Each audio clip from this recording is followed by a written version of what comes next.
এটা ভিডিঅ'লৈ বিশেষকৈ অসম চৰকাৰৰ দ্বাৰা অনুষ্ঠিত হোৱা সকলোবিলাক কম্পিটিটিভ এক্সামৰ কাৰণে প্ৰস্তুতি যিসকলে চলাই আছে তেওঁলোকৰ উপযোগী হোৱাকৈ আমি আৰম্ভ কৰিছোঁ এক নতুন বিশেষ এডিশ্যন। গতিকে এই আলোচনাত আমি বিশেষকৈ উল্লেখ কৰিম বিভিন্ন পৰীক্ষাত আহি থকা ভূগোল, অৰ্থনীতি, ৰাজনীতি, হিষ্ট্ৰী অৰ্থাৎ ইতিহাস, বিভিন্ন ইংৰাজী, ব্যাকৰণকে আদি কৰি সকলোবিলাক সামৰি বিভিন্ন চিলেবাছত সামৰি এক প্ৰস্তুতি চলাম যাতে প্ৰতিটো জিকে পৰা যিকোনো পৰীক্ষা দিবলৈ ছাত্ৰীসকল সক্ষম হয়। গতিকে আশা কৰিছোঁ সকলোৱে এই ভিডিঅ' চাই নিশ্চয় উপকৃত হ'ব। গতিকে মোৰ লগত সংযুক্ত হৈ থাকিবলৈ মোৰ পেজখন ফ'ল' কৰিবলৈ নাপাহৰিব পংকজ বৰাক, লগতে মোৰ ইউটিউব চেনেল জ্ঞান সাগৰ চলিউশ্যন নিশ্চয় ছাবস্ক্ৰাইব কৰি ল'ব। ঠিক আছে, আজি আহিছোঁ পোনে পোনে আমাৰ আলোচনালৈ। আমি আজি আলোচনা কৰিম ইণ্ডিয়ান জিঅ'গ্ৰাফি অৰ্থাৎ ভাৰতীয় ভূগোলৰ ওপৰত জড়িত কেইটামান প্ৰশ্ন। প্ৰথমে চাওঁচোন, ভাৰতবৰ্ষ যেতিয়া ভূগোলৰ কথা কওঁ, ভাৰতবৰ্ষৰ মাটিকালিটো আমাৰ অতি জৰুৰী মনত ৰাখিবলগীয়া। ভাৰতবৰ্ষৰ মাটিকালি কিমান তেতিয়াহ'লে 32,87,263 বৰ্গ কিলোমিটাৰ। এইটো প্ৰায় আহি থাকে MCQতে হওক বা সাধাৰণ কুৱেশ্যনতে হওক, জাষ্ট মনত ৰাখিব লাগিব যে 32,87,233 বৰ্গ কিলোমিটাৰ হৈছে ভাৰতীয় মাটিকালি। ভাৰতবৰ্ষৰ বিশ্বত মাটিকালি হিচাপে ভাৰতৰ স্থানটো কেতিয়াবা আহিব পাৰে, গতিকে আমি ক'ব লাগিব ভাৰতৰ স্থান হৈছে 7ম স্থান। বিশ্বত জনসংখ্যাৰ হিচাপততো আমি সকলোৱে জানো ভাৰত প্ৰথম, দ্বিতীয়ত আছে চীন দেশ। ঠিক তেনেকৈ মান সময়, ভাৰতীয় যিটো মান সময় IST হৈছে 82 ডিগ্ৰী 30 মিনিট পূব দ্ৰাঘিমাংক। এতিয়া ভাৰতৰ জনসংখ্যাৰ ক্ষেত্ৰত যদিও চীন প্ৰথম আছিলে, বৰ্তমান সময়ত ভাৰতে ক্ৰছ কৰিছে চীনক, গতিকে আগবাঢ়ি গৈছে, প্ৰথম স্থান হ'বলৈ গৈ আছে। গতিকে সেইকাৰণে প্ৰথম স্থান বুলি কোৱা হৈছে। যি কি নহওক, IST আৰু GMT যিটো পাৰ্থক্য, ঘণ্টাৰ পাৰ্থক্যটো ভাৰতবৰ্ষত 5 ঘণ্টা 30 মিনিট। গতিকে সংগটো কেতিয়াবা আহিব পাৰে, গতিকে এইটো মনত ৰাখিবলগীয়া। এতিয়া ভাৰতবৰ্ষৰ ভূ-মাজেৰে কল্পনা কৰা যিটো প্ৰাকৃতিক কাল্পনিক ৰেখাডাল কেতিয়াবা আহে সুধিলে, তেতিয়া আমি ক'ব লাগিব যে এইডাল হৈছে কৰ্কটক্ৰান্তিৰ ৰেখা।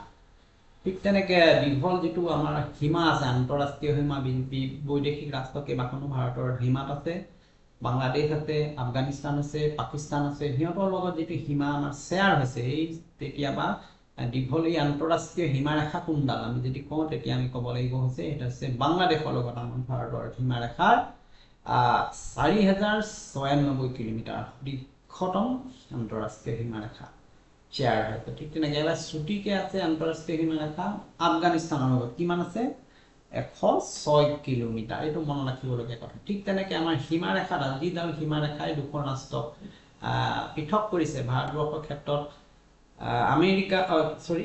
চীন দেশক পৃথক কৰাৰ ৰেখাডাল হৈছে মেকমোহন লাইন, আৰু পাকিস্তানৰ লগত পৃথক কৰা হৈছে গ্ৰেট ক্লিফ লাইন। ঠিক তেনেকৈ দক্ষিণতম বিন্দু চাউথ পইণ্ট কোনটো, একেবাৰে ভাৰতবৰ্ষৰ ইন্দিৰা পইণ্ট, যিটো আন্দামান নিকোবৰ আছে। গতিকে এইটো কথাও অতি জৰুৰী হিচাপে বিবেচিত হ'ব, তোমালোকে পৰীক্ষাত বিচাৰি পাবা। এতিয়া ভাৰতবৰ্ষৰ যেতিয়া ভূগোলৰ কথা পঢ়ি আছোঁ, গতিকে ইয়াত পৰ্বত, পাহাৰ, নদ নদী এইবিলাকৰ কথাটো উল্লেখ কৰিব লাগিবই, যাতে যিকোনো প্ৰশ্ন ইয়াৰ পৰা আহিব পাৰে। এতিয়া আমাৰ যদি সোধে ভাৰতবৰ্ষৰ আটাইতকৈ পুৰণি পৰ্বতমালা কোনটো, তেতিয়াহ'লে কি ক'ব লাগিব? তোমালোকে কেতিয়াবা ভাবি চাইছেনে ভাৰতবৰ্ষৰতো পৰ্বতমালা ধেৰ আছে, তাৰ ভিতৰত আটাইতকৈ পুৰণি কোনটো? তেতিয়া আমি ক'ব লাগিব আৰাৱলী পৰ্বতমালা। ঠিক তেনেকৈ সৰ্বোচ্চ শৃংগ কোনটো? আমাৰ ভাৰতৰ মাটিত থকা কাঞ্চনজংঘা 8586 মিটাৰ সৰ্বোচ্চ শৃংগ, তেতিয়া কি কাঞ্চনজংঘা। ঠিক তেনেকৈ নীলগিৰি পাহাৰ, সেইটো হৈছে মিলনস্থল পূব আৰু পশ্চিম ঘাট পৰ্বতৰ। ঠিক তেনেকৈ আটাইতকৈ ভাৰতবৰ্ষৰ দীঘল নদীখনৰ নাম যদি আহে, তেতিয়া আমি ক'ব লাগিব গংগা নদী। এই গংগা নদীৰ দৈৰ্ঘ্যটো কিমান? 2525 কিলোমিটাৰ। আকৌ দক্ষিণত গংগা নদীক কি নামেৰে জনা যায়? গোদাবৰী নদী, যাক আমি দক্ষিণ গংগা বুলিও ক'ব পাৰোঁ। এইটো অতি গুৰুত্বপূৰ্ণ জানিবলগীয়া কথা। এতিয়া ব্ৰহ্মপুত্ৰ নদীখন পূৰ্ব ওলাইছে তিব্বতৰ পৰা চামপুৰ। ঠিক তেনেকৈ বৃহৎ এটা বদ্বীপ ভাৰতবৰ্ষ যদি সোধে, তেতিয়া আমি ক'ব লাগিব সুন্দৰবন ডেল্টা। ভাৰতবৰ্ষৰ লুণীয়া প্ৰাণীৰ হ্ৰদটো কোনটো? যিটো লুণীয়া চাল্টেড, এইটো চিল্কা হ্ৰদ ই আছে উৰিষ্যাত। এইটো অতি গুৰুত্বপূৰ্ণ এটা প্ৰশ্ন। ঠিক তেনেকৈ অলুণীয়া হ্ৰদটো আমি মনত ৰাখিব লাগিব। এফালে যদি লুণীয়া হ্ৰদৰ কথা কওঁ, অলুণীয়া হ্ৰদ কোনটো? তেতিয়া আমি ক'ম উলাৰ হ্ৰদ।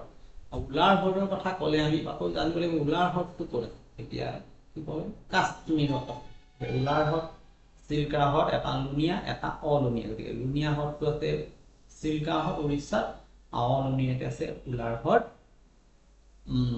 কাশ্মীৰত গতিকে এই কথাটো অতি গুৰুত্বপূৰ্ণ তথ্য আমি পাওঁ এতিয়া আমি যদি জলবায়ু অৰণ্য দিশৰ পৰা ভাৰতৰ ভৌগোলিক দৃষ্টিভংগী আলোচনা কৰোঁ তেতিয়া আমাৰ ভাৰতবৰ্ষত যদি গোটেই কেনেকুৱা ধৰণৰ জলবায়ু আছে তেতিয়া আমি ক'ব লাগিব মৌচুমীয় জলবায়ু তেনেকৈ মৌচুমীয় জলবায়ুৰ ক্ষেত্ৰত বৰষুণৰ কথা আহিব বৰষুণ তেতিয়া যদি আমাৰ ভাৰতবৰ্ষত আটাইতকৈ বেছি বৰষুণ ক'ত হয় তেতিয়া আমি ক'ব লাগিব মেঘালয়ৰ মৌচিনৰামত ঠিক তেনেকৈ আমাৰ যিবিলাক মাটি ভাৰতবৰ্ষৰ মৃত্তিকা বিভিন্ন ভাগ আছে তাৰ ভিতৰত প্ৰধান মৃত্তিকাটো কি কৃষিভূমিত তেতিয়া পলস মৃত্তিকা কথা ক'ব লাগিব বা কপাহ খেতিৰ বাবে কোনটো মৃত্তিকা বেছি জৰুৰী কলা মাটি আমাৰ প্ৰথমখন ভাৰতৰ ৰাষ্ট্ৰীয় উদ্যানৰ নাম কেতিয়াবা আহিব পাৰে তেতিয়া আমি ক'ব লাগিব যে কৰ্বেট ৰাষ্ট্ৰীয় উদ্যান জিম কৰ্বেট ৰাষ্ট্ৰীয় উদ্যান আকৌ এশিঙীয়া গঁড়ৰ কথা যেতিয়া আহিব তেতিয়া আমি অসমৰ কথা কাজিৰঙা অসমৰ ৰাষ্ট্ৰীয় উদ্যানৰ কথা ক'বই লাগিব এতিয়া আহিলৈ বনাঞ্চলৰ ক্ষেত্ৰত সৰ্বাধিক বনাঞ্চল আমাৰ দেশত ক'ত আছে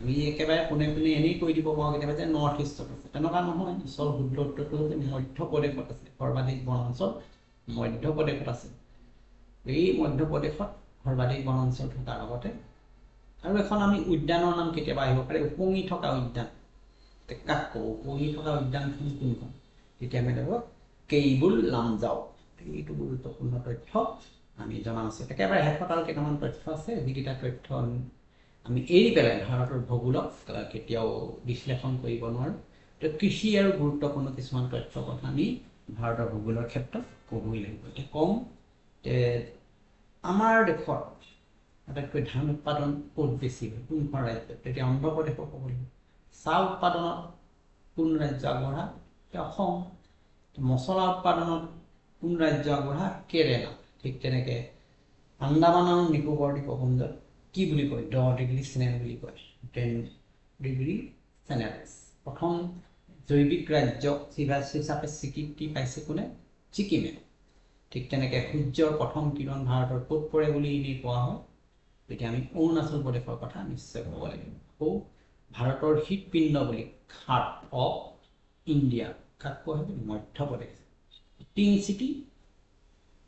চিটি কাক কয় এইটো জানিব লাগে পিংক চিটি হৈছে জয়পুৰ ঠিক তেনেকৈ প্ৰৱেশ দ্বাৰ হৈছে ভাৰতবৰ্ষৰ মুম্বাই গতিকে আজিৰ আলোচনাত অতি গুৰুত্বপূৰ্ণ কেইবাটাও তথ্য আগবঢ়াই দিলোঁ আশা কৰিছোঁ যিসকলে যিকোনো পৰীক্ষা অসম চৰকাৰ পুলিচৰ হ'ব পাৰে বিভিন্ন গ্ৰেড 3 হ'ব পাৰে গ্ৰেড 2 হ'ব পাৰে গ্ৰেড 1 হ'ব পাৰে APSC হ'ব পাৰে বা গ্ৰেড 4 হ'ব পাৰে যিকোনো পৰীক্ষাৰ ক্ষেত্ৰত ভূগোলৰ জ্ঞান লগাটো অতি জৰুৰী গতিকে এনেকুৱা ধৰণৰ ভিডিঅ' পাই থাকিবলৈ মোৰ পেজখন ফ'ল' কৰিব গতিকে এনেকুৱা ধৰণৰ আমি এপিছ'ড আৰম্ভ কৰিছোঁ গতিকে এটা চিৰিজ হিচাপে নিশ্চয় আগবঢ়াই যাম ভূগোলৰ পিছত ইতিহাসৰ পিছত ইংৰাজী আহিব পাৰে গণিত আহিব পাৰে বিভিন্ন বিষয়বস্তু সামৰি এই ভিডিঅ' প্ৰস্তুত কৰা হ'ব গতিকে সকলোৰে সহযোগিতা আশা কৰিছোঁ সকলোৱে জনাবলৈ নাপাহৰিব কমেণ্ট ছেকশ্যনত যে ভিডিঅ'টো কিমান উপযোগী হৈছে বা কিবা শুধৰণি থাকিব পাৰে তথ্যসমূহ যিহেতু সংগ্ৰহিত হৈছে ক'ৰবাত প্ৰিণ্টিং মিষ্টেক হ'লে নিশ্চয় শুদ্ধ কৰা হ'ব তাৰ কাৰণে নিশ্চয় চেষ্টা কৰিম যত্ন কৰা হ'ব শুদ্ধৰ মাজেদি আমি চেষ্টা কৰিম সঠিক জ্ঞান দিবলৈ ছাত্ৰ ছাত্ৰীসকল গতিকে আজিলৈ ইমানতে মোৰ এই ভিডিঅ' সামৰিছোঁ ধন্যবাদ